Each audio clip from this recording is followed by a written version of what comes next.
नमस्कार, सगरमाथा टेलिभिजनको प्रस्तुति एसटिभी च्याटमा यहाँलाई स्वागत छ। म सुनिल दाहाल। फागुन 21 को निर्वाचनको प्रत्यक्ष र समानुपातिक सबै परिणाम आइसकेको छ र अब राष्ट्रिय स्वतन्त्र पार्टी 2/3 को हाराहारीमा छ। राष्ट्रिय स्वतन्त्र पार्टी अब सरकार बनाउने तर्खरमा पुग्दैछ। राष्ट्रिय स्वतन्त्र पार्टीले सरकार बनाउँदाखेरि पार्टीको सामान्य विधान परिवर्तन गर्नुपर्छ र वरिष्ठ नेता बालेन शाहलाई प्रधानमन्त्रीको लागि संसदीय दलको नेता पनि चयन गर्नुपर्छ। अहिले रासोपा त्यसको प्रक्रियामा तीव्र गतिमा अघि बढेको छ। ठूला सबै पुराना राजनीतिक दल र तिनका नेताहरू पराजित भएका छन् र पुराना सबै राजनीतिक दलका नेताहरू रक्षात्मक अवस्थामा पुगेका छन्। अब पुराना दलको अस्तित्व सकियो भनेर पनि एक थरी मान्छेहरूले निष्कर्ष निकालेका छन्। राष्ट्रिय स्वतन्त्र पार्टीले 5 वर्षमा के गर्छ त्यस पछाडि मात्रै पुराना राजनीतिक दल र तिनको नेताहरूको भविष्य निर्धारण हुन्छ भनेर आम मानिस र बुद्धिजीवीहरूले त्यो खालको विश्लेषण र निष्कर्ष निकाल्न थालेका छन्।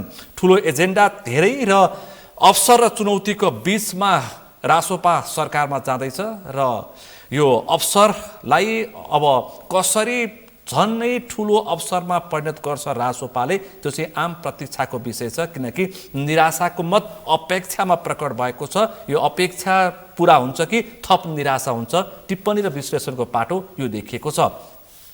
बहुचर्चित पात्रहरू पराजित भएका छन्।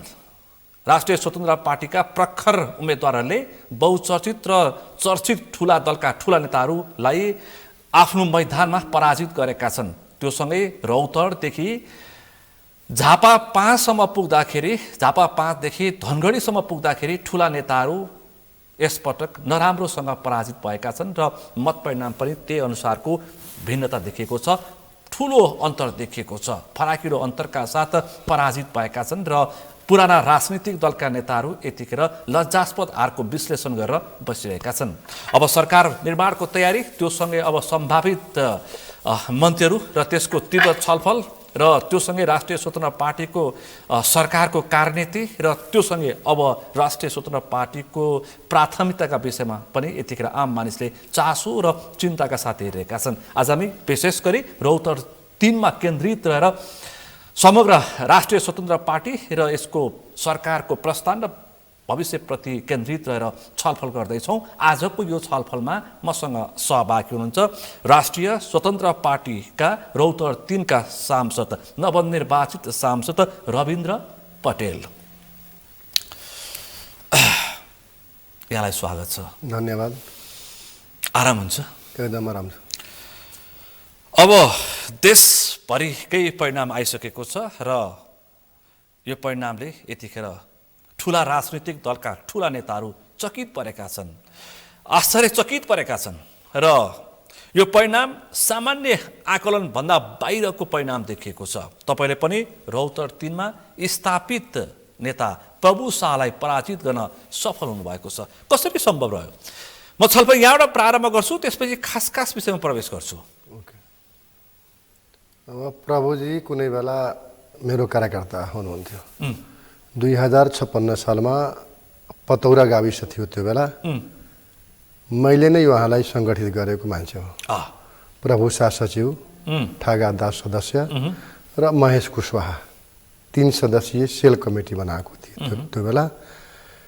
त्योभन्दा पहिला उहाँ 54 सालमा एमालेबाट निर्वाचित वडाध्यक्ष, 56 सालमा मैले नै सङ्गठित गरेँ र हामी सँगै राजनीति गरे। विगत 10 वर्षको जनयुद्ध भयो, नेपालमा सशस्त्र विद्रोह भयो, त्यसमा सँगै काम गरे हामी।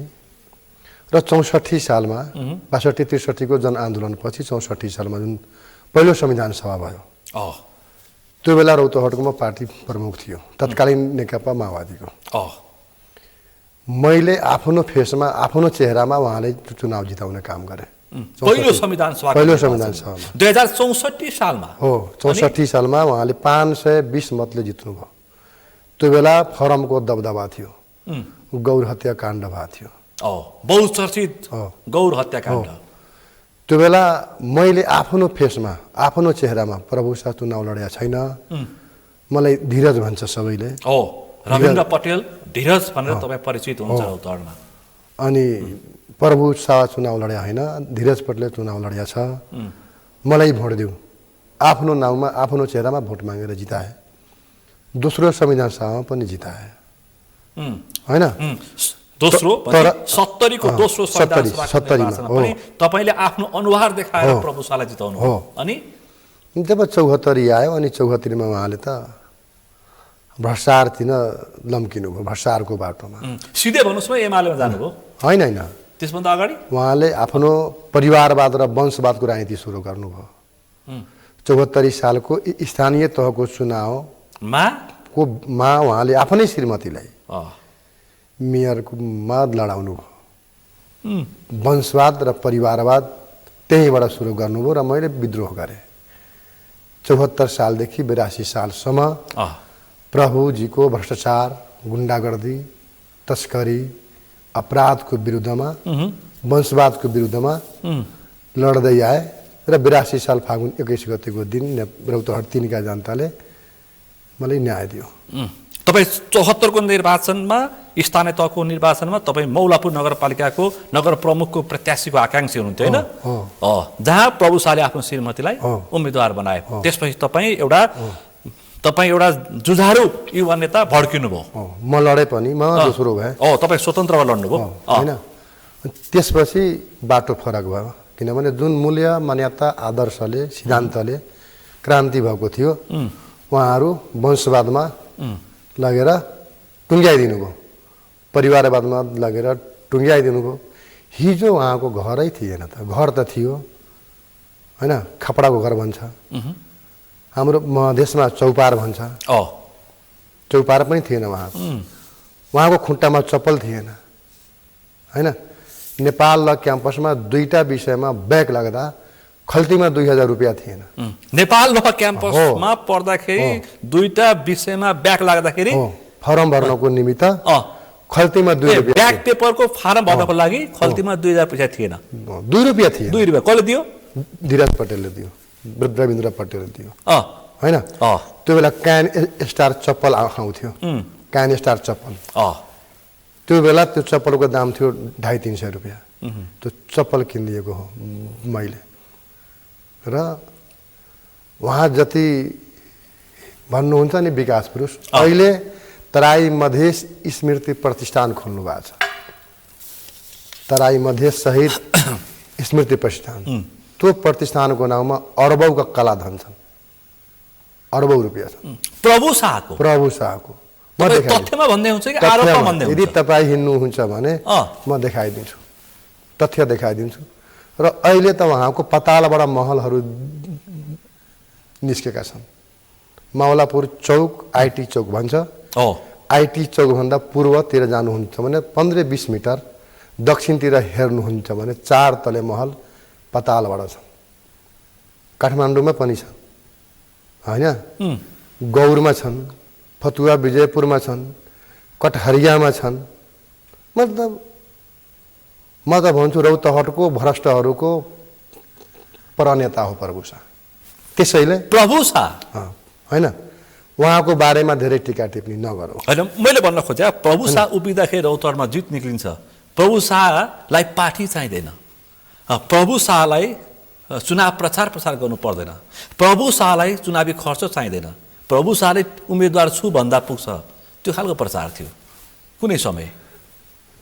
त्यो कुनै समय थियो, जनता भ्रममा थियो, कन्फ्युज थिए होइन। जनता रौतहट 3 का जनताले ढिलो गरी चिन्यो र अहिले परिणाम त देख्नु नै भएको छ होइन। तेवर मतले म जितेर आएको छु होइन। उहाँहरूले करोडौँ खर्च गर्नु भएको छ, करोडौँ रुपियाँ खर्च गर्नु भएको छ। तपाईँ जित पनि तपाईँले शानदार जित निकाल्नुभयो के, सामान्य जित छैन। तपाईँको 27,318 मत होइन, दोस्रोमा नि प्रभु शाहको नाम आउँदैन, तेस्रोमा म भन्छु। तपाईँको प्रतिस्पर्धी जनता समाजवादी पार्टी नेपालका उम्मेदवार गोविन्द चौधरीको तपाईँको 27,000, उनको 11,954। त्यसपछि मात्रै प्रभु शाहको नाम आउँछ। तेस्रो स्थानमा रहेका आम जनता पार्टीका अध्यक्ष प्रभु शाहको 9,890 मत। अब हाम्रो त दोस्रो हुनुभएको थियो, अङ्कल हुनुहुन्छ हाम्रो गोविन्द चौधरी। हामी चाचा नाम चलेको नेता हो होइन।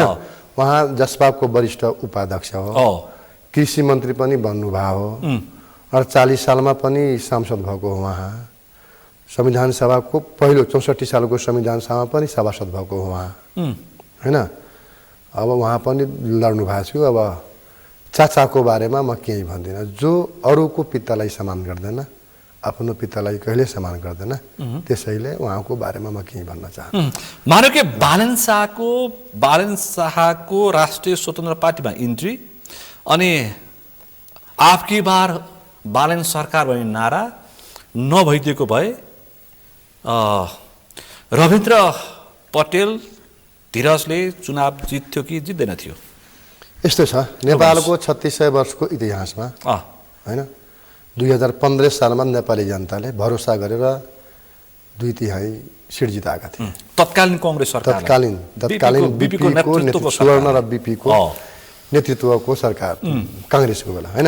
2015 सालको इतिहास पढेको, 15 सालमा इतिहास पढेको हामीले 2074 सालमा पनि वाम गठबन्धनको नाउँमा झनै झनै नेपाली जनताले 2/3 नजिक त्यो बेला नेकपा माओवादी र नेकपा एमाले बिजुन वाम गठबन्धन भएको थियो। झनै झनै नेपाल कम्युनिस्ट पार्टीको नाममा मत ल्याए झनै 64%। पछि भयो, नेपाल कम्युनिस्ट पार्टी त पछि भयो, वाम गठबन्धन भएर 2/3 हारीमा भयो। तर त्यसले पनि यो देशको निकास दिन सकेन, हैन। र यो देश जर्जर भइसकेको छ। किन बालेनजीको नेतृत्वमा जुन यो सरकार बन्दैछ 2/3 हारीमा त हाम्रो पार्टीले नारा दियो, राष्ट्रिय स्वतन्त्र पार्टीले नारा दियो अब की बार बालेन सरकार, तर जनताले अब की बार 2/3 बालेन सरकार बनाइदियो, हैन।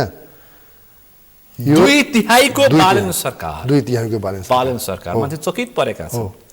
अब मान्छेको निन्द्रा हराम भइरहेछ। अब यो देश खोखला भइसकेको छ। वैदेशिक 28 खर्ब ऋण छ। 90 वर्षको बुवाका टाउकामा 80-90 हजार वैदेशिक ऋण छ। युवाको टाउकामा छन्। जुन चेली छोरीको पेटमा बच्चा पालिरहेका छन्, जन्मिनुभन्दा पहिला नै 80-90 हजार वैदेशिक ऋण छ। यो देशको जनसङ्ख्या 3 करोड। म त्यसमा आउँछु। त्यसभन्दा अगाडि भन्नुहोस् त। एकैछिन, यो देशको जनसङ्ख्या 3 करोड, 70 लाख पासपोर्ट बनाएर आधुनिक दासका रूपमा खाडी देशमा छन्, 30 लाख भारतमा छन् बिना पासपोर्टको। यो देशको जनसङ्ख्या नै 3 करोड छ। 1 करोड भन्दा बढी जनसङ्ख्या 18 वर्षदेखि माथि 40 वर्षदेखिका तल जवानी उमेरमा त घर परिवारमा बस्छन्, श्रीमतीसित बस्न खोज्छन्, तर तिनीहरू विदेशमा आधुनिक दासका रूपमा जीवन बिताइरहेका छन्। नौजवान नै विदेशमा सकिन्छ अनि जवानी नै गइरहेछ, जवानी नै सकिन्छ। कयौं घर परिवार त बिखरिसकेका छ। पारिवारिक विखण्डनको विषय बनाएको छ। परिवार विखण्डनतिर छ, सम्बन्ध विच्छेदका घटनाहरू बगैरती छन्। अनि त्यसैले पुराना दल र पुराना नेताहरूले यो देशलाई वृद्ध आश्रम, बाल आश्रम त बनायो, प्रत्येक घरमा भिजा पठायो, विदेशमा बेचिए युवाहरू आधुनिक दास भए। तिनका जिम्मेवारी कसले लिने? पुराना दल र पुराना नेताहरूले लिने। बालेन्द्र शाह बालेन यो देशको समस्याको समाधान हो। समस्या भनेको पुराना दल र पुराना दलका नेताहरू हुन्। अरू के सोध्दै हुनुहुन्छ? अब मैले सोधेँ हो, मैले अब खास म त्यसमा आउँछु, त्यो विषय मेरो छ। अब अलिकता यो रौतहट 3 को चर्चा प्रभु शाहसँग जोड्नै पर्छ। स्वभावतः जोडिन्छ। यो प्रचार के थियो भन्दाखेरि विकासको नमुना हेर्न जानको लागि अनि स्थानीय सरकारको नमुना हेर्नु पर्दाखेरि अनि स्थानीय सरकारको अनुभव लिनु पर्दाखेरि कहाँ जानुपर्छ? रौतहटको मौलापुर नगरपालिका जानुपर्छ, जहाँ सबै कुरा फ्री छ, केही पनि तिर्नु पर्दैन नागरिकले। त्यो प्रभु शाहले गरेको त्यो खालको भाषा स्थापित थियो, त्यो खालको चर्चा थियो। यस्तो छ क्या, खास कुरो के हो लु आज भन्नुहोस् त? युद्ध 3 प्रकारका हुन्छ। How many kinds of war भन्छ नि, 3 काइन्ड्स अफ वार। डिप्लोमेटिक वार, कूटनैतिक युद्ध, इकोनोमिकल वार, आर्थिक युद्ध, र सबभन्दा खतरनाक युद्ध भनेको साइकोलोजिकल वार हो, मनोवैज्ञानिक युद्ध जुन मिडियाले लड्छ। प्रचार युद्ध भन्छ, हैन? प्रचारमा उहाँ अगाडि हुनुभयो, हैन? उहाँले त साइबर आर्मी नै गठन गर्नुभएको थियो नि, हैन? तो उहाँको कथित आइटी आर्मी कथित IT आर्मी, जनता पार्टी अँ। पार्टी होइन तर उहाँको दोकान बन्द भयो कति मत आयो उहाँलाई समानुपातिकको मत पनि हेर्नु न समानुपातिक मत त धेरै वडा कम छ। अध्यक्षमा पराजित भएका मान्छेहरूले उहाँले समानुपातिक त 4-5 हजारको हाराहारीमा कति छ होइन वडा अध्यक्षमा पराजित भएका मान्छेहरूलाई उहाँले संसदमा लडाउनु भएको थियो होइन ए वडा अध्यक्षमा पराजित हो त, भएका पराजित पार्टीलाई भएका मान्छे। अँ, रौतहट- सङ्घीय सांसदको हो। प्रतिस्पर्धी बनाउनु भएको हो त नि अनि- रौतहट 2 मा अँ, होइन पालिकामा 2 चोटि अब लाजास्पद तरिकाले हारेका मान्छेहरूलाई एकमा लडाउनु भएको थियो अब हाम्रै ऋषि धामलाजीलाई बहुचर्चित पत्रकार ऋषि यो धवला। देशको रौतहट 4 होइन उहाँको हो अँ, यो देशको वरिष्ठ पत्रकार सेलिब्रिटी अँ, होइन ऋषि धामला सबै चिन्ने को चिन्दैन राष्ट्रिय अन्तर्राष्ट्रिय रूपमा नाम कमाएका ख्याति कमाएका हाम्रो धामलाजीलाई लगेर उहाँ रौतहटमा लडाउनु भयो मत कति हो? यो चाहिँ खास कुरो के हो यो ऋषि धवला जानुभयो उहाँ बहुत चर्चाको विषय बन्नुभयो उहाँले- चुनावभरि रोचक प्रसङ्ग उहाँकै भए त्यही त होइन उहाँले उखु बोक्नु भयो काँधमा अँ, अरे उखु बोक्नु ठुलो कुरा होइन नि उखु खेती जान्न ठुलो कुरा हो उखु खेती गर्न जान्नुपर्ने ठुलो कुरा हो अँ, होइन अँ। उहाँले जेरी छान्नुभयो फेरि पकाउनु भयो त्यही त फेरि जेरी पकाउनु होइन भयो। आराले काठ काट्नु भयो त्यही त होइन साइकल चलाउनु भयो त्यही त। रिक्सा चलाउनु भयो त्यो त देखाउटी न हो दुनियाँलाई देखाउने ठग्ने अँ, अरे जेरी पकाउनु ठुलो कुरा होइन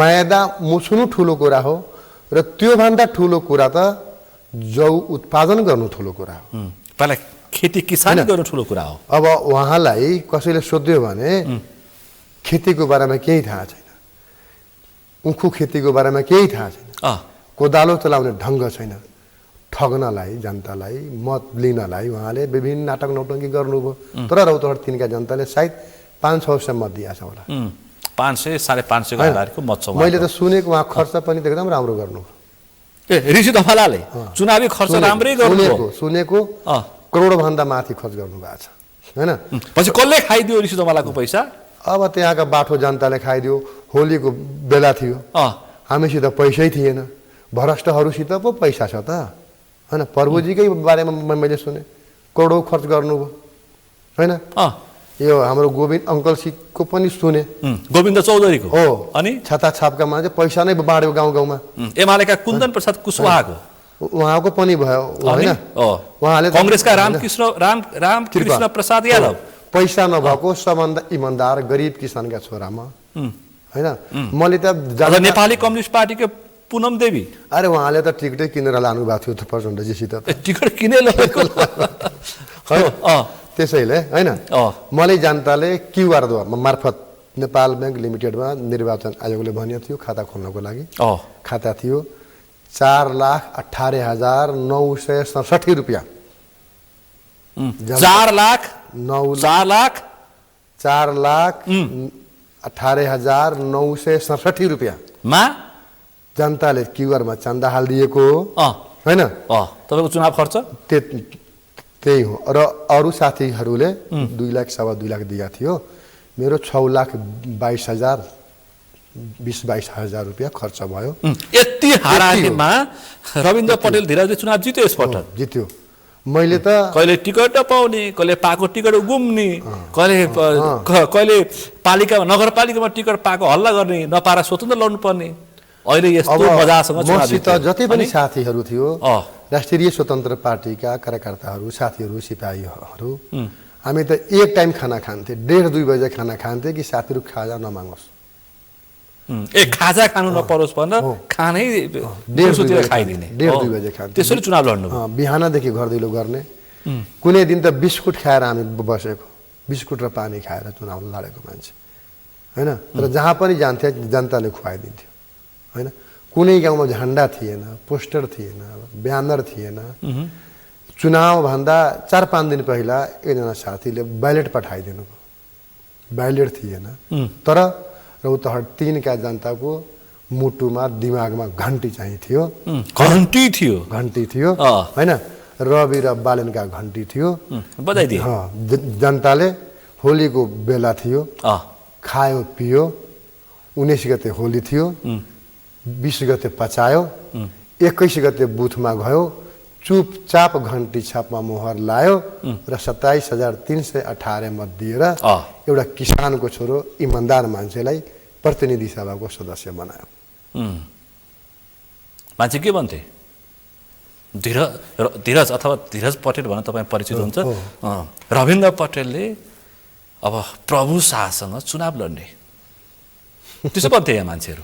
यतिसम्म भने कि धीरज के गर्दैछ, कुइनोले पार ठेल्ने सपना देख्दैछ भन्दै थिए। यहाँ प्रभु शाहको किल्ला हो, त्यो त प्रभु शाहको जिल्ला हो, प्रभु शाहको किल्ला हो नारा लागेको थियो। त्यो त रौतहट 3 का जनताले अनि प्रमाणित गरिदियो नि त। यसपालि भ्रष्ट परिवारवाद, वंशवाद, लुटेरा, कमिसन, दलालीको राजनीति गर्ने ठेकेदारहरूको छातीमा चोट, बालनलाई प्रधानमन्त्री बनाउनको निमित्त घन्टी छापमा भोट प्रमाणित गरिदिइसक्यो त। 3टा जितिया छौँ हामी त, 1, 3, 4 जितिया छौँ। एउटा बाहेक एउटा कांग्रेसले जितेको छ। 2 नम्बरमा केही टेक्निकल कुराहरू भयो। हिन्दू त्यहाँ चाहिँ आस्ताब आलमको छोराले कसरी चुनाव जिते? हैन, एक त अबताब आलमको सिम्फेटिक मत गयो, उहाँको डेथ भयो हैन। अनि फिरदोस आलमजीले हार्नु भएको थियो 79 मा हैन। अर्को कुरा त्यहाँ हाम्रो सङ्गठनै थिएन 2 नम्बर क्षेत्रमा, र पछिल्लो चरणमा गएर हिन्दू मुस्लिमको दङ्गा गराउने काम भयो पुरानो दलबाट हैन। अब त्यसमा हाम्रो क्यान्डिडेटले चिर्न सक्नु भएन हैन। त्यो अब पार्टीले त टिकट दियो, एक सङ्गठन थिएन हैन।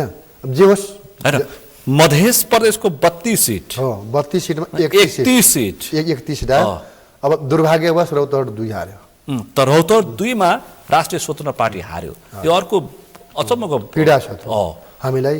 32 मा 32 भनेको थियो, 31 मात्रै जिताल्न सक्यो। हार्नै नहुने सिट हार्यो, तर जनताले जे प्रसादका रूपमा दियो त्यसलाई ग्रहण गर्नुपर्छ हैन। अब पीडा त छ।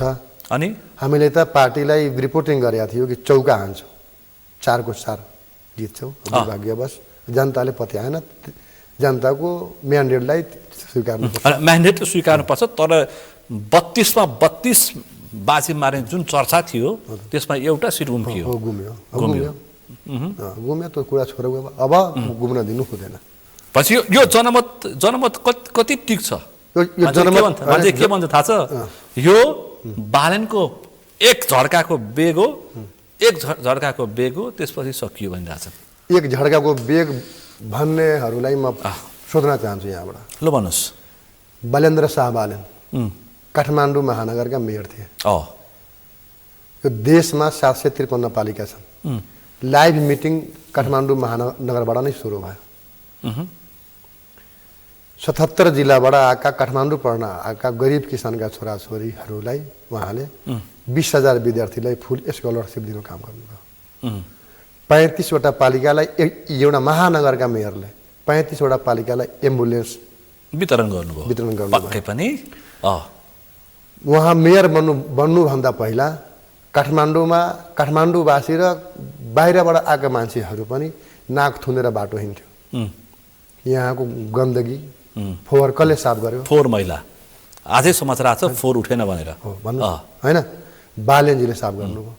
जुन बालेन्द्र शाह बालेनजीले काठमाडौँका फोहोर सफा गर्नुभयो, गन्दा हटाउनुभयो, त्यो बालेनजीले यो देशका गन्दगी साफ गर्न सक्छन् भन्ने विश्वासका साथ नेपाली जनताले 2/3 मत दिएर 2/3 सांसद जिताएर बालेन्द्र शाह बालेनको नेतृत्वमा सरकार बन्दैछ। यो सरकारले चमत्कार गर्छ। अब अर्को विषय त्यो पनि आउँछु म। मधेस केन्द्रित दलहरू पत्ता साफ, यो के हो? यो त्यो त उहाँहरूले अब मधेस केन्द्रित दलहरू पत्ता साफ, मधेसमा पत्ता साफ के हो यो? उहाँहरूले जातिपातिको नाउँमा, पहाडी मधेसीको साम्प्रदायिक नाराको नाउँमा अनि गुम्ती खोल्नुभयो, दोकान खोल्नुभयो, बेच्नुभयो। 64 सालदेखि 82 सम्म राम्रै फाइदा हैन, राम्रै फाइदा लिनुभयो। मधेसको नाममा लुट्नुभयो मधेसी जनतालाई। मधेसी जनताको आत्मसम्मान, स्वाभिमान, पहिचानका साथ खेलवाड गर्नुभयो। अनि झगडा लडाउने काम गर्नुभयो। अनि त पहाडी त मधेसी र आफ्नै समधेनीलाई सांसद बनाउनु भयो। आफ्नो छोरोलाई सांसद बनायो। आफ्नो छोरीलाई अस्तिसम्म टिकट दिनुभयो। आफ्नो छोरीलाई नाम त नभन, महन्त ठाकुर, म त भन्दिनँ है, म भन्छु नि। आफ्नो छोरीलाई वंश के भयो सारमा भनौँ नि वंशवादको राजनीति सुरु गर्नुभयो। यो देशमा एउटा सिरपेश भएको राजा गयो, तर मधेस प्रदेशमा, मध्य प्रदेश र यो देशभरिमा देशमै हैन आधा दर्जनभन्दा बढी बिना सिरपेशका महाराजाहरू जन्मिए। ती बिना सिरपेशका महाराजाहरूलाई 82 साल फागुन 21 गतेको चुनावमा नेपाली जनताले चुपचाप पत्ता छाप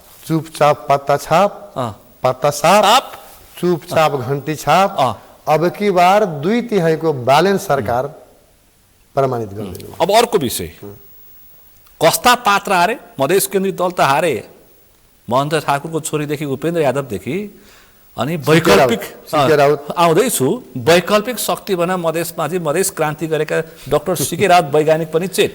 त्यति मात्रै न, माधव कुमार नेपाल रौतडमा चेट। त्यति मात्रै न, नारायण काजी श्रेष्ठ सर्लाहीमा चेट।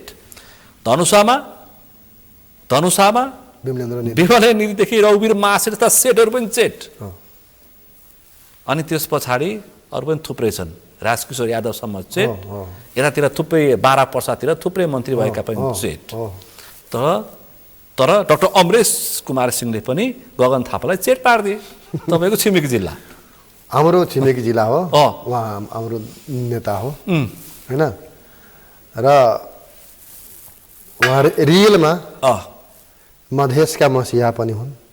मधेसी जनता र युवा जेन्जी म लगायत युवाहरूको अभिभावक पनि हो, र उहाँ जहिले पनि भ्रष्टाचारको विरुद्धमा लडिरहने संसदमा प्रखर वक्ताको रूपमा परिचित। आखिर यो भुटानी शरणार्थी काण्डको बारेमा कसलाई लड्यो? उहाँले मुद्दै खेप्नु पर्यो, गाली बेइज्जती हैन, आरजु राणले मुद्दा हालेको थियो उहाँलाई। त्यही त हैन, उहाँ इमानदार मान्छे, देश र जनताको पक्षमा 64 सालदेखि लडिरहनु भएको छ। त्यसैले उहाँ नहर्नुको कारण चाहिँ त्यो जनताको दुख सुखमा साथ दिनुहुन्छ। अब बालन साहब मधेसको छोरा होइन भने उपेन्द्र यादवले, त्यो सब भ्रम हो भने अब तपाईँले हो भनेर जिताएर ल्याउनु भएको छ। उहाँहरूको मैले भने पहिला नै दोकान बन्द भयो, जातिवादको राजनीति बन्द भयो, विखण्डनवादको राजनीति बन्द भयो, मधेसी जनताले अस्वीकार गर्यो हैन। मधेसको छोरा होइन भने कसको छोरा हो त? अनि उहाँ कसको छोरा हो त?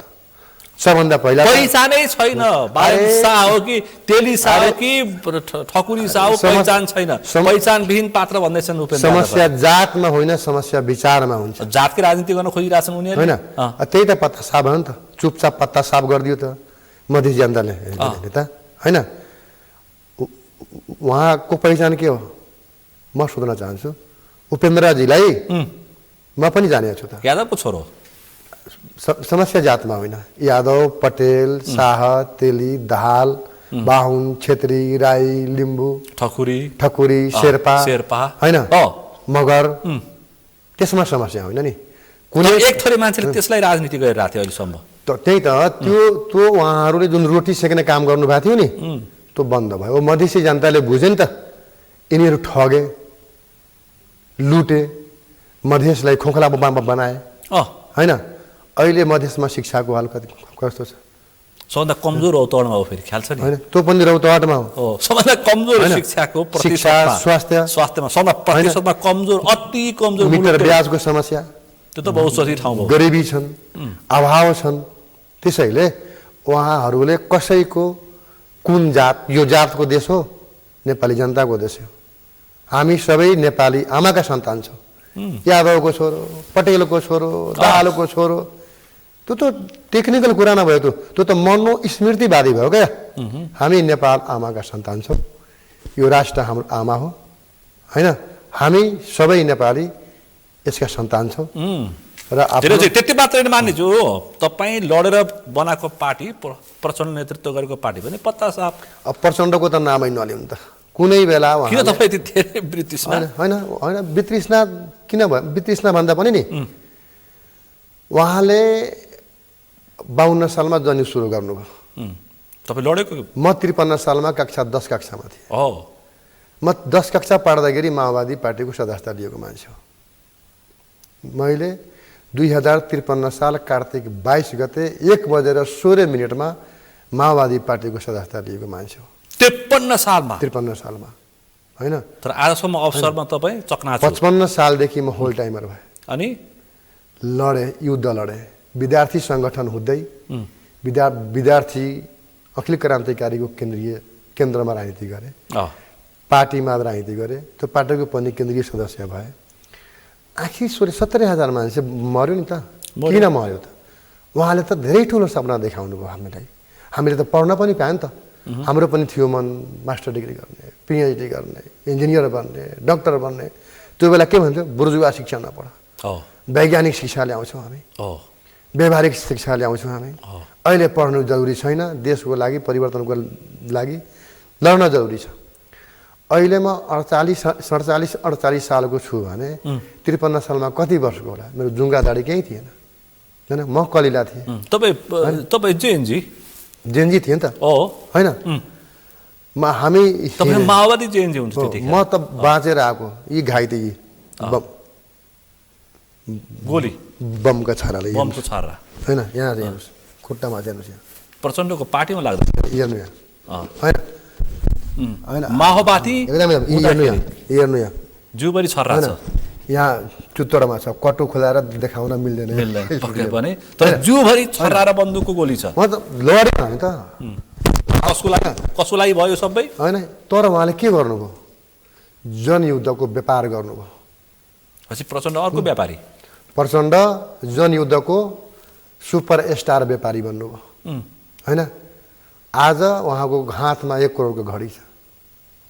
उहाँको जीवनशैली हेर्नुहोस्, उहाँको छोरीको हेर्नुहोस्, गङ्गा दाहालको ब्याग हेर्नुहोस् कति लाखको छ होइन। लग्जरी गाडी छ, काठमाडौँमा घर छन्, काठमाडौँमा घर छन्, घर पैसा चल्यो अस्ति जेएनजीबाट। रेणु दाहालको घर छ, कुन शहीद परिवारको घर छन्? प्रचण्डजीको कागजको टुक्रामा बलिदानी दिएका, प्राणका आहुति दिएका त्यो शहीद परिवारको हाल के छ? प्रचण्डजीको कागजको टुक्रामा कलम फालेर बन्दुक बोकेका घाइते योद्धाहरूको हाल कस्तो छ? प्रचण्डजीको कागजको टुक्रामा मर्न हिँडेका, परिवर्तनको पक्षमा कुर्बानी दिएका ती शहीद बेपत्ता योद्धा घाइतेहरूको बालबच्चाको अवस्था के छ? उहाँको नाति इङ्ल्यान्ड पढ्ने, ब्रिटेन पढ्ने, पानतारे होटलमा बिहाबारी हुने होइन, पानतारे होटलमा राजा रजौटा सम्राट जस्तो बिहेबारी हुने। उहाँले त गम्भीर वैचारिक विश्लेषण गर्नुभयो र म भन्छु तपाईँको टेलिभिजनमा मार्फत, जुन बेला प्रचण्डजी रोल्पाको गरिब मगरको घरमा अनि कोदा र जौका रोटी खानुहुन्थ्यो, उहाँको कागजको टुक्रामा प्रेस विज्ञप्तिमा नारायण हिटी हालिन्थ्यो होइन, विदेशी ताकतहरू हालिन्थ्यो विश्वमा होइन, विश्वका समाचारहरूमा हेडलाइन होइन। हुन्थे। तर भदौ 24 गतेका दिन उहाँको महल जलिरहँदा 1 गिलास पानी हाल्न किन गएन कुनै नेपालीले? यो गम्भीर कुरो हो नि त होइन। उहाँको कोट हेर्नुहोस्, कपडा हेर्नुहोस् कति महँगो छ। त्यसैले 64 सालमा नेपाली जनताले उहाँले 240 सिट दिनुभयो, घट्दै घट्दै अहिले 16 सिटमा आउनु भएको छ होइन। र उहाँले नै राजा जस्तो होइन, 16 सिट त समानुपातिक सहित, त्यही त समानुपातिक सहित, प्रत्यक्षमा त होइन, प्रत्यक्षमा त 8 कि 9 सिट छ होइन। र 64 सालमा उहाँ रोल्पाबाट र काठमाडौँ 10बाट चुनाव लड्नुभयो। 70मा सिरहा 5मा जानुभयो होइन, 74मा चितवन, 79मा गोर्खा, 82मा रुकुम पूर्व होइन, रुकुम पूर्व होइन। अब उहाँ हार्ने डरले देशभरि घुमिरहने होइन। अनि उहाँ विगतमा जुन क्षेत्रमा लड्यो त्यसपछि माओवादीले अहिले नेपाली कम्युनिस्ट पार्टी के बनाएको छ, माओवादी नजित्ने समाप्त होइन। त्यसैले उहाँले पश्चाताप गर्नुपर्छ। तपाईँलाई अन्याय गरे हो प्रचण्डले? मलाई भन्दा नि अनि मैले तपाईँकोमा इन्डिकेट गरेँ तपाईँलाई अन्याय गरे हो प्रचण्डले? होइन, मलाई अन्याय त गर्नु नगर्नु ठुलो कुरा होइन। तपाईँ अन्यायमा परेको हो? होइन, त्यो अन्याय त गरेन। मेरो अन्याय र न्याय ठुलो कुरा होइन। उहाँले यो राष्ट्रलाई के दिनुभयो? प्रचण्डजी 3 चोटि प्रधानमन्त्री बन्नुभयो नि त। के दिनुभयो? शहीद परिवारलाई के दिनुभयो? यो देशलाई के दिनुभयो? सीमित मान्छे पटक पटक मन्त्री अरे क्यान्टोनमेन्ट घोटाला छ, बालन शाहले खोल्छु भनेको छ। खोल्नुपर्छ। 9 कुन्टल सुन काण्ड गलाउने माओवादीका नेताहरू छन् त। बालन शाहले खोज्छु भनेको छ। अरे पुनहरू पनि सुन काण्डमा मुसिएका छन्। तपाईँ संसदमा बोल्नुहुन्छ होइन? एकदम बोल्छु। यो विषय छ किन बोल्दिन? तपाईँ बोल्छु। क्यान्टोनमेन्टदेखि लिएर एकदम बोल्छु। क्यान्टोनमेन्ट त्यति घोटाला छ र कुन माओवादीको घरमा कति माना चामल थियो, खुट्टामा के थियो, आर्थिक हैसियत के थियो, म भन्दा तपाईँ अब बसेको संसदमा यसो खुलासा गर्ने? किन गर्नु? एकदम गर्छु।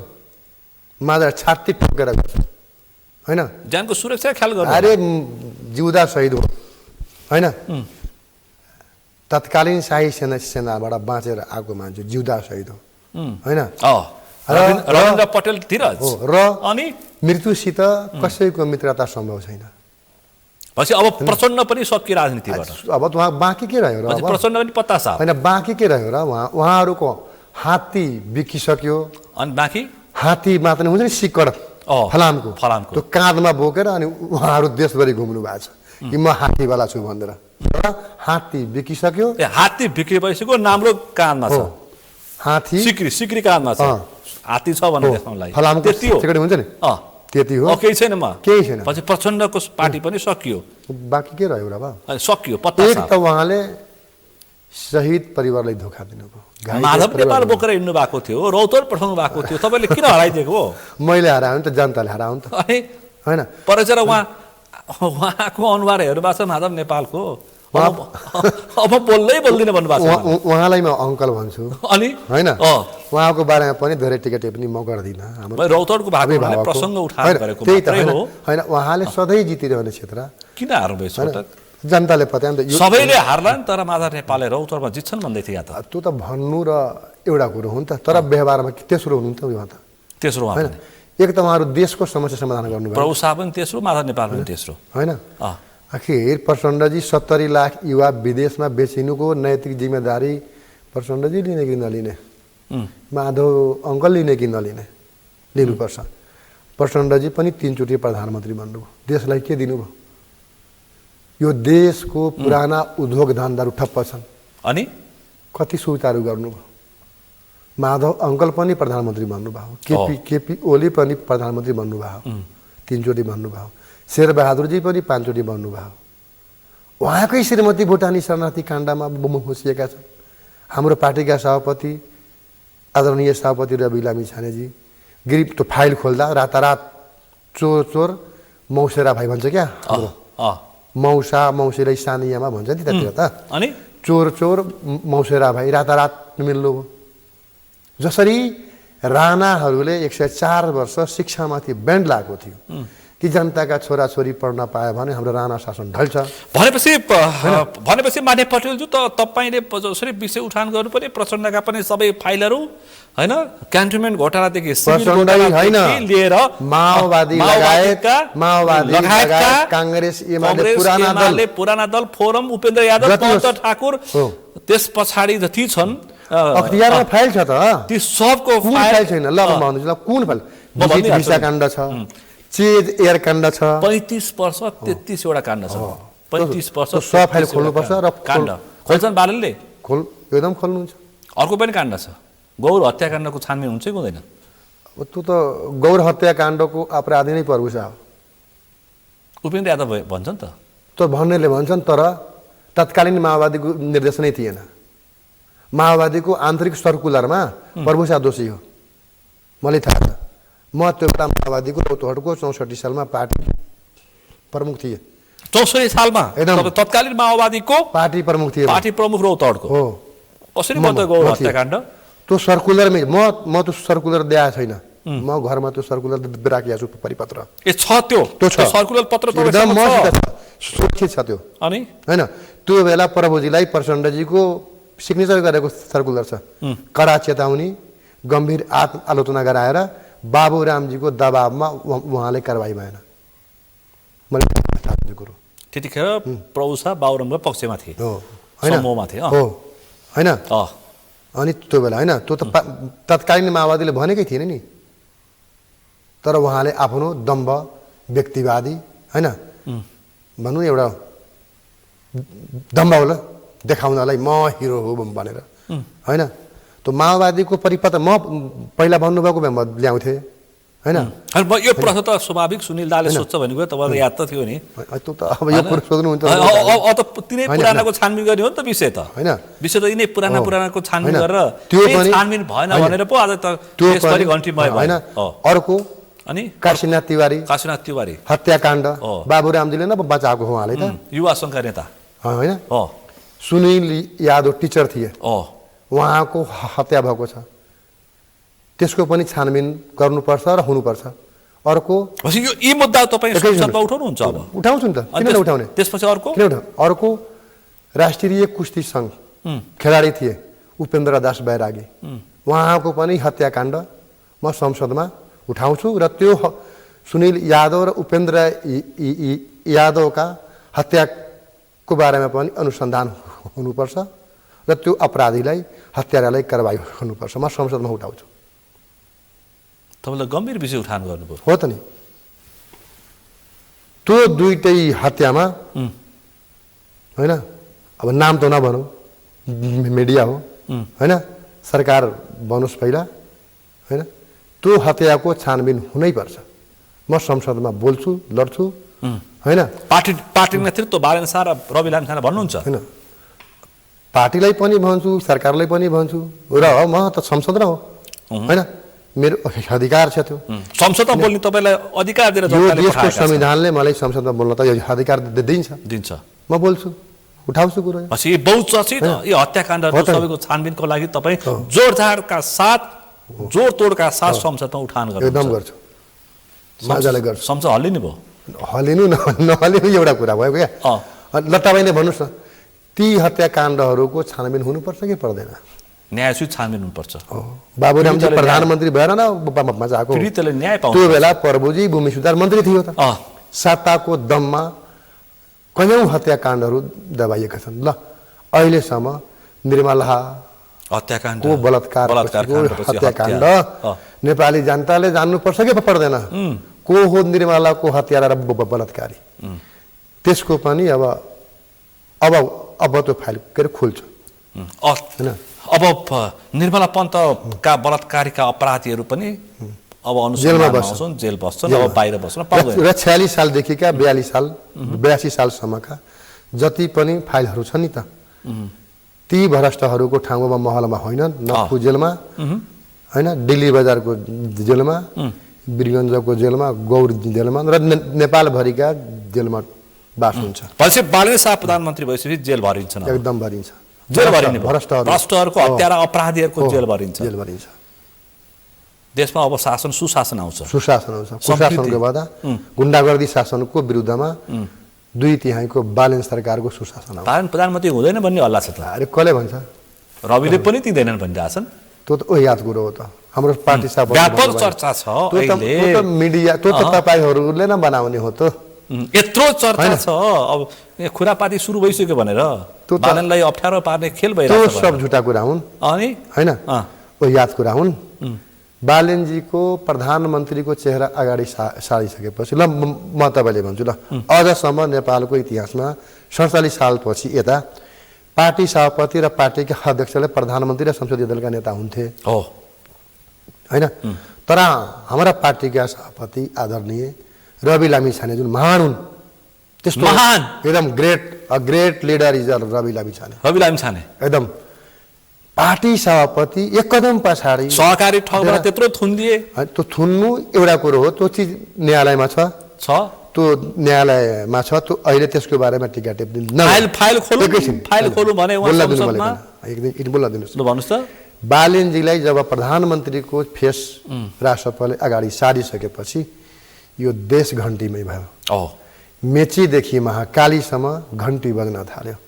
हिमाल पहाड तराई हिमाल पहाडमा त ठिकै होला, तराईमा छिरेपछि मान्छे छैन परे, तराईमा सबैतिर छिरेपछि छक्का परे। रवि बालनका घन्टीका फ्यान भए गएको उपनिर्वाचनमा घन्टी दौदौमा थियो 12 मा, होइन यसपल्ट त सबै बाजी मार पुरै घन्टीमा भए। त्यसैले रवि लामिछाने र बालेनजीको जन्म 50-60 वर्ष पहिला नेपाल आमाको कोखमा जन्मेको भए यो देश हाम्रो देशका युवा नौजवानहरू विदेशमा आधुनिक दासका रूपमा काम गर्नेवाला थिएन।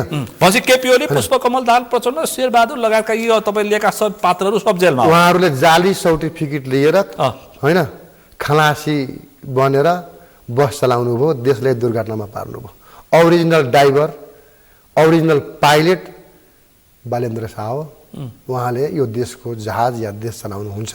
तपाईँ त्यसो भन्नुहुन्छ, यहाँ एकचोटि प्रचार गर्ने मान्छेले यो सब विदेशीको डिजाइन हो, अब सिधै अमेरिकन सेना आउँछ, पश्चिमाको खेल हुन्छ, अब एमसिसी पास हो, एसपिपी पनि पास हुन्छ, सुरक्षा अमेरिकन क्याम्प आउँछ, त्यसपछि यति व्यापक सुन्नुभएको छ नि तपाईँले, के भने म भन्छु तपाईँले अब भन्नुहोस्, एमसिसी कसले पास गर्यो? काङ्ग्रेस एमाले माओवादी। अनि विदेशी दलालको पुराना दल कि रासपा होइन? यो देशका नदी नाला विदेशीसित बेच्नेको तिनीहरू नि, अनि विदेशी दलालको रासपा कि पुराना एमाले काङ्ग्रेस माओवादी। तर गगन थापाले चाहिँ हराउनु नथ्यो कि सरलाई 4 मा। अरे गगन थापाजी प्रधानमन्त्री भएर उहाँले त्यही त संसदमा जाने भन्नु, काठमाडौँ 4का जनताले ठग्नु भयो उहाँले। मधेसका धोती कुर्ता लाका पगरी मुरेठा बाँधेका मधेसी जनताले राम्रोसित उहाँलाई पाठ सिकाइदिनु भएको छ। भावी प्रधानमन्त्री भावी प्रधानमन्त्री गाउँ बगिसक्यो, सिमानको लागि पिटापिट।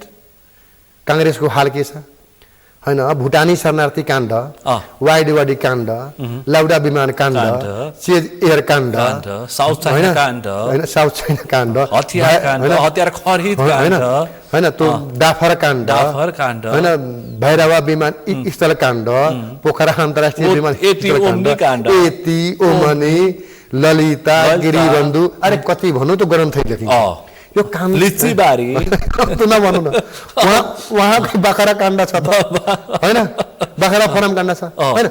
यो कुरो उहाँ काङ्ग्रेसमा राजनीति गरिरहँदा, गगन थापाज्यू काङ्ग्रेसको केन्द्रीय सदस्य रहिरहँदा, काङ्ग्रेसको महामन्त्री रहिरहँदा उहाँले थाहा थिएन? उहाँ त केपी ओली सरकारको काङ्ग्रेस तर्फबाट सञ्चालक अथवा सरकार संयन्त्रको सदस्य हुनुहुन्थ्यो। हो त नि, थाहा थिएन?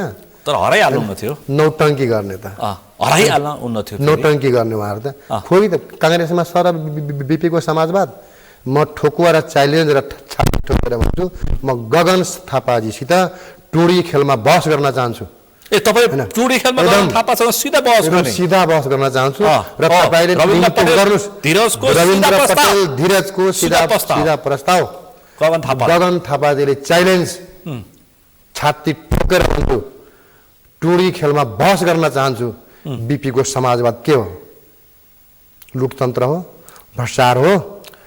70 लाख युवालाई विदेशमा बेच्नु हो? होइन, भाउजूको टिकट बेच्ने गोदाम हो? बन्द भइसक्यो होइन। अरे यिनका त गोदाममा पैसा जले नेपाली जनताले देखे, डलरका बर्सात भए। केपी ओलीले एआई भनिदिइसक्नु भयो, त्यही त सबै घन्टी पार्टी अब त्यो एआईलाई उहाँले त अझसम्म अपराध स्वीकार्नु भएको छैन। 76 जना आमाको दुध खाने बच्चाहरूको रगत पिउने केपीजीले अहिलेसम्म पनि त्यो अपराध स्वीकार्नु भएको छ। केपी ओलीको बारेमा धेरै नभनौँ, उहाँलाई आज उहाँको बुबाको निधन भएको छ। हो, त्यसैले अब उहाँको बुवाको निधन भएको छ, उहाँकोलाई शोक परेको छ होइन। र उहाँको बुवाको निधन भएकोले उहाँलाई हार्दिक श्रद्धाञ्जली होइन, र उहाँको परिवारमा होइन संवेदना प्रकट गर्न चाहन्छु। अब 47 साल यताको सबैको सबै छानबिन गर्ने खोल्नै पर्छ, गर्नै पर्छ। त्यो रविन्द्र पटेलको होस् या अरू कसै, रविन्द्र पटेल त के भ्रष्टाचार गर्नु? एउटा म काम गर्छु, हातमा ठेला छन्, छैन जुभरि गोलीका छरा छन्, हातभरि ठेला छन्, आफ्नो खेतमा गोलीको गोली र होइन, आफ्नो खेतमा काम गर्छु, छरा छन्। मलाई थाहा छ भोक के हो, प्याज के हो होइन, जनताको पैसा लुटेर भ्रष्टाचार गर्ने भ्रष्टारीलाई। तर फेरि रवि र बालनको पार्टीबाट जित्नेहरू सबै ब्ल्याक लिस्टमा रहेछन्, कालो सूचीमा रहेछन् भन्ने समाचार आइरहेछ। अरे त्यो समाचार आउनु र पुष्टि हुने त्यो त गर्यो त सुप्रिम कोर्टले त गर्यो नि त होइन होइन। सुन न, यो अहिले यो पार्टी छ नि, यो सरकारमा जान दिनुहोस् होइन। यो पार्टीभित्रका पनि कोही गडबड मान्छे भोलि गर्छ भने यो पार्टीमा बास पाउँदैन। पछि राष्ट्रिय स्वतन्त्र पार्टीकै भए पनि खराब पात्र छन् भने तिनीहरूमाथि कारबाही हुन्छ। यो तपाईँको शरीर। तर अहिले काङ्ग्रेस एमाले नेपाली कम्युनिस्ट पार्टी के भनेको छ भने साँच्चै कारबाही गर्ने भने रवि र बालनको पार्टीका सांसदहरू नै सकिन्छन् भनिरहेछन्। अब आफ्नो जिउमा भैँसी नदेख्ने आफ्नो टाउकामा हुन्छ नि त। आफ्ना टाउकामा भैँसी नहेर्नेहरूले अरूको टाउकाको जुम्रा खोजेर कुनै तुक छैन, अर्थ छैन। म त्यति भन्छु त्यो विषयमा होइन। जो होस् जो परोस्, दुधको दुध पानीको पानी हुन्छ। एकदम हुन्छ। तपाईँको यो शरीरको सबभन्दा संवेदनशील अङ्ग भनेको मुटु हो। मुटु ठिक भयो भने रक्त संसार ठिक रहन्छ। अब यो कुरा चाहिँ संसदीय दलको नेता चाहिँ रवि लामिछानेको समूहले बालन शाहलाई अन्तिममा बनाउँदैन भनेर काने खुसी गरिरहेछन्। त्यो गलत कुरा हो। त्यो तपाईहरु मान्नुहुन्न? त्यो झगडा लाउने काम केही मिडियाहरूले होइन भन्छ नि, यो मार्केटिङ पाउनको निमित्त होइन। त्यो कुरो हो। हाम्रो पार्टी एक ढिका छ होइन। हाम्रो पार्टीमा अहिले त्यो विषयमा कुनै अन्तर्विरोध छैन। बालन शाहलाई प्रधानमन्त्री बनाइएन भने मध्य प्रदेशले छोड्दैन है। त्यो त मध्य प्रदेश बालन, यो प्रश्नै नगर्नु न। प्रश्नै नगर्नु न। होइन, हाम्रो आदरणीय पार्टी सभापतिजीले होइन र पार्टीले आधिकारिक रूपमा अब की बार बालन सरकारको नारा दिएर त्यत्रो 2/3 आइसक्यो। त्यसै भएर यो विषय नकोट्याउ, यो प्रश्नै नगर्नु। अब च्याप कानुन बनाउने, च्याप समात्ने, च्याप कानुन बनाउने, च्याप समात्ने। भ्रष्टहरूको उपाय छैन। अब भ्रष्टहरूको, देश लुट्ने लुटेराहरूको विदेशमा युवा बेच्ने, देश बेचुवा र युवा बेचुवाहरूको बास महलमा होइन, सिधा जेल। यो तपाईँले भन्नुभएको छ, भनिरहनु भएको छ। तपाईँको मुखमा दुत्रवाद, 6 महिनापछि पार्टी फुटेको समाचार लेख्नु नपरोस्। फुट्दैन, किन फुट्छ? यो पार्टी भ्रष्टहरूको पार्टी होइन नि, यो देश बनाउनेहरूको पार्टी हो। यो देश निर्माण गर्नेहरूको पार्टी हो। यो पार्टी भनेको युवाहरूलाई रोजगारी दिनेहरूको पार्टी हो। राष्ट्रपा भनेको विदेशमा बेचिएका 1 करोडभन्दा बढी युवा नौजवानहरूलाई यही देशमा फर्काएर रोजगारी दिनेहरूको पार्टी हो। राष्ट्रपा पार्टी भनेको शिक्षाको क्षेत्रमा आमूल परिवर्तन गर्ने पार्टी हो। शिक्षाको क्षेत्रमा र्याडिकल रप्चर ल्याउने पार्टी हो। यो देशलाई सही ट्र्याकमा लाने पार्टी हो। त्यसैले यो पार्टी किन फुट्छ? फुट्दैन। पार्टी फुट्दैन। किन? बालन शाह प्रधानमन्त्री पनि हुन्छन्, भ्रष्टाचारलाई कारबाही पनि हुन्छ, 47 साल यताका सबै भ्रष्टहरूलाई छानबिन पनि हुन्छ र पार्टी पनि फुट्दैन। एक बेग एक झर्का, त्यसपछि पत्ता साहब रासोपा भन्नेहरूलाई पनि जवाफ दिन्छ रासोपाले। एकदम। तपाईँ मन्त्री बन्ने नबन्ने? म मन्त्री बन्नको निमित्त राजनीति गरेँ होइन। म संसद जुन यो भन्छ नि, हो तपाईहरु पनि त एउटा इतिहास तयार गर्नु संसद हो त, सांसद बन्नु भएको जनताले बनायो। प्रभु शाला हराउनु भएको। म राष्ट्र, देश र जनताको पक्षमा राजनीति गर्नको निमित्त म जनताको सेवकको रूपमा काम गर्छु हैन। र बालनजीले पनि प्रधानमन्त्रीको रूपमा होइन, नेपाली जनताको प्रधान सेवकको रूपमा काम गर्नुहुन्छ। यस्तो ब्युरोक्रेसी कर्मचारी समेत यस्तो डर लाग्दो छ। सब कांग्रेस एमाले माओवादी छन्। त भ्रष्टाचारीहरूको जब प्रधानमन्त्री पीएमओमा थियो नि त, अदालत पनि त्यस्तै छन्। पुलिस प्रशासन पनि कांग्रेस एमाले माओवादीका छन्। प्रधान पीएम अनि कर्मचारीले असहयोग गरेर बालनलाई दूर रौँछ भनिरहेछन् अर्का थरी मान्छेहरूले। यतिकै जाएर त्यो त अब शङ्कामा लङ्का नजलाउने, शङ्कामा लङ्का नजलाऊ।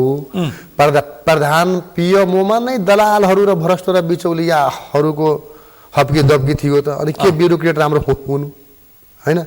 हिजो भागभण्डाको आधारमा न्यायालयमा न्यायाधीश छानिन्थ्यो, अनि त्यो नेपाली जन हुँदैन। अब सोसपोर पैसा नै हुँदैन, पैसा आफन्त कृपावाद आफन्तवाद नातावाद जातिवाद परिवारवाद केही हुँदैन। अब केही पनि हुँदैन। मुलुकमा केही हुँदैन। रामराज्य आउँछ। अब एकदम राम्रो आउँछ। अब यो मुलुकको हाम्रा राजा चाहिँ आउँछ हाम्रा र राम्रा आउँछ अब एकदम हाम्रा भनेको नेपाली जनताका राम्रा भनेका राम्रा भइहाल्यो भनेपछि यो एक बेग होइन 3 भारतमा चाहिँ बिजेपीले 3 सिटबाट सुरु गरेको तेस्रो कार खाँदैछ त्यसको झल्को बालेन शाहले र रवि लामिछानेले दिन्छन् त्यसलाई राष्ट्रपले अहिले त नभनौ कम्तीमा कति वर्ष 5 दशक खायो खान्छ यो रेकर्ड हुन्छ मानिज्यू एकदम रेकर्ड भन्दैछु म तपाईँलाई राष्ट्रपाले 5 दशक खायो एकदम खान्छ 5 वर्षमा त होइन 3 महिनामा हेर्दै जानु न देखिन्छ झल्को होइन झल्को अब के झल्को हुन्छ त अब हेर्नु कुरा हो मुखले भन्ने कुरा होइन पछि रवि राष्ट्रपले जे गर्छ जितिसकेपछि रवि बालनलाई भेट्नुभयो तपाईँले पार्टी केन्द्रीय कार्यालयमा गएको थिएँ होइन हाम्रो सभापतिजी बिरामी हुनुहुन्छ वरिष्ठ नेताजी पनि व्यस्त भएको हुनाले बधाई पाउनुभयो उहाँसित भेट भएन आज अब तपाईँले अन्तर्वार्ताको लागि बोलाइहाल्नुभयो पार्टी उपसभापति र केन्द्रका नेताहरूसित भेट भयो बधाई पाए र दिए पनि शुभकामना पनि दिए र तपाईँको यो अन्तर्वार्ता सकिसकेपछि म फेरि पार्टी केन्द्रीय कार्यालयमा जान्छु पछि मन्त्री पाइयो भने चलाउन सक्ने क्षमता छ मन्त्री बन्नु नबन्नु ठुलो कुरा होइन देश बन्नु ठुलो कुरा हो सुनिलजी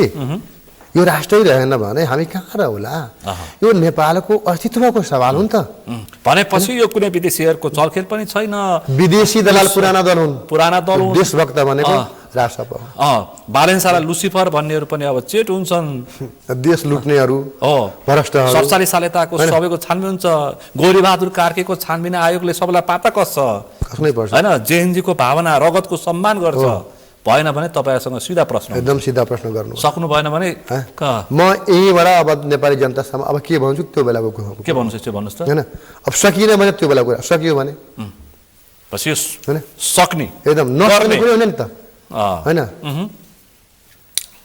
जो घोडामा चढ्दैन लड्दैन नि